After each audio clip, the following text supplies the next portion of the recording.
One of the things that I've learned in the last 5 years is that so much of our programming, so much of our unconscious mind is rooted in the body. And people store traumas, shocks, crisis, past experiences that are strong emotional charges.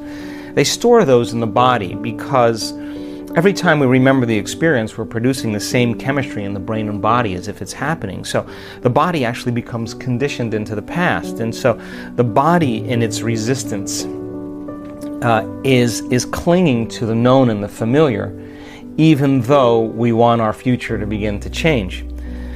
So if you understand then that you can't think greater than how you feel when you're addicted to certain emotions, or when you've been thinking and feeling in the same cycles and feeling and thinking that you condition your body to become the mind of that emotion, then when feelings become the means of thinking, then for the most part people are thinking in the past. So the body is struggling because it's clinging to the known, because it doesn't trust the unknown. And so some people would rather hold on to their suffering or their pain than take a chance in possibility. There's nothing wrong with that. It's just becoming conscious of the process. And so when people begin to do this work, the first thing we teach them is about that elegant, generous present moment. And when you're truly in the present moment and you're totally focused, something amazing happens. You forget that you have a body. You forget about the people in your life. You forget about the things you own, your cell phone, your computer, your car, your home. You forget about where you're sitting, where you need to be, what place you have to go to, and you forget about time in and of itself. You take your attention off of time. And in that moment, you become pure consciousness. Now that is the elegant, generous present moment. And when you are truly in the present moment, that intelligence that lives within you and all around you is always present. It's always paying attention. And that's the moment there's an alignment between the subjective consciousness that's free-willed and the objective consciousness of the quantum field. You're looking right in the mirror. So then, in order for us to heal our bodies, we have to get beyond our bodies. In order for us to change some aspect of our identity or personality, we have to literally forget about ourselves. In order for us to change some problem or condition in our life, we have to forget about our present life and forget about the predictable future or the familiar past. And so you can only talk around this concept. But for a person who struggles with creating joy when they feel so much pain, and that they're working on trying to fake it until they make it, my advice is very simple. Work on getting beyond yourself. Now, there have been so many people in this work that have struggled and analyzed and tried to get beyond themselves and then tried to fake it and did all those things until they finally just followed the instructions and became nobody, no one, no thing, nowhere, and no time. Once you're that pure consciousness, the next question is, as consciousness, can you begin to put your attention on that field? Can you begin to pay attention to it? To begin to become aware of it, to become more aware of it, to experience it, to feel it, to stay connected to it moment after moment after moment. Now, just because you can't see something doesn't mean it doesn't exist. So as your consciousness begins to become aware of the consciousness of the quantum field, and you're experiencing less separation. Remember, separation is three-dimensional reality. My senses fool me into believing you're over there and I'm over here and there's time and space between us. Three-dimensional reality. But as you begin to become pure consciousness, you begin to experience less separation. As you begin to put your attention on that field and stay present with it, that infinite space, and tune into it, and begin to become more aware of greater degrees of oneness and wholeness. The signature of that unified field, that energy that is organizing everything material, is intelligent love. It is very organized energy that we can only describe as love, but not like chemical love you have for your dog or your kids, or your partner, but it's electric. It is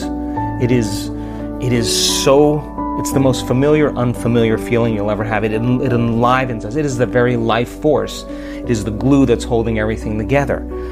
So then the moment you put your attention on it and you begin to connect to it, where you place your attention is where you place your energy. You're investing your attention and energy into that field, and you'll begin to experience greater and greater degrees of oneness and wholeness and begin to feel more love. And now you don't have to try, because the energy from these centers moves right into the heart. We've measured this thousands of times. And the person then is being baptized by the divine. And all of the struggles, all of the effort, all of the analysis, all of the bad meditations, all of the good meditations, all of the quitting, all of the complaining is worth it. Because that moment you run into it, it is the most amazing feeling you'll ever have. So I'm not asking people then to create a fake feeling just to pretend that they're there. I'm asking them to become passionate. And when they're in that field and they're no longer encumbered by their body, now they can think greater than how they feel. They're not connected to matter and anything material. They're connected to this field. So I think about when I'm creating, if I am going to do something unlimited, I gotta feel unlimited. If I'm gonna create something magnificent, I have to become magnificent. So we have to work ourselves up into that state. And so there's an excitement, there's a change in energy. And when there's a change in energy, when you change your energy, you change your life. And nobody changes until they change their energy. So the fundamental question is, what do you get passionate about? What moves you? And this isn't a mechanical process. We're intuitively wired to create. So when you and I are saying, okay, let's create a new app, or let's create a program for our German community, and we're sitting down and we're starting to talk about it, and we're getting all these great ideas, our energy's changing, we're getting excited, and that's the energy that's available to create with. So the stronger the emotions that we feel to certain problems and conditions in our lives, the more we put our attention on the cause, whether it's your ex, whether it's your boss, whether it's a coworker, whether it's your pain. And basically, if you place your attention on those elements, you're giving your power away to that person or thing. So as you begin to overcome those emotions in the process of connecting, then as you overcome those emotions, you'll take your attention off those people or problems, and you'll begin to break the energetic bond with everyone and everything in your past, present reality. And now you're calling energy back to you. That's available energy for you to design a new destiny. So much people's creative energy is tied up in their pain. So then as they begin to take their attention off their pain, their body is starting to move closer to the present moment every day. And so don't be impatient.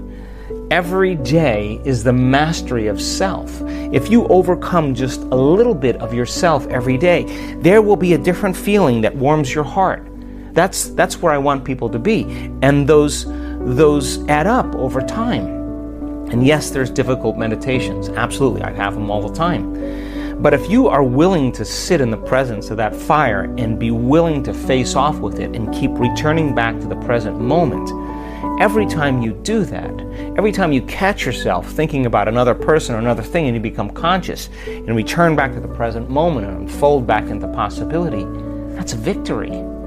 And that's what begins to take us into this sense of worthiness, this sense of respect for ourselves and everybody else. We begin to honor and love ourselves more because we're in the crucible, we're in the fire, but we're working.